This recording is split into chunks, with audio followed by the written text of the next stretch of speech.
আসসালামু আলাইকুম।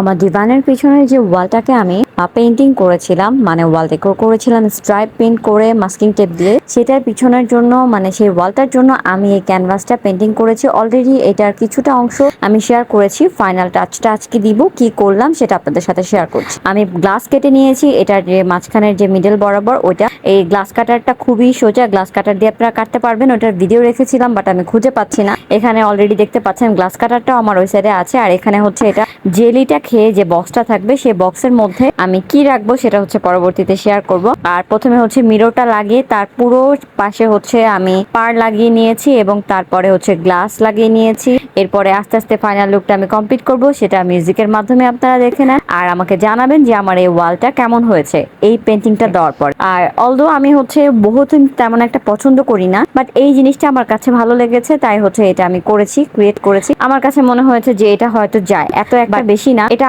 আমার কাছে ভালো লেগেছে। আর আমি কিন্তু মিরর ফ্রেমিং পছন্দ করি, মিররের সবকিছু আমার পছন্দ। বার্নিশ স্প্রে থেকে শুরু করে ক্যানভাস এবং কালার্স এগুলো আমি আব্বা বুকশপ থেকে নিয়েছি, আপনারা চাইলে ওখান থেকে নিতে পারেন।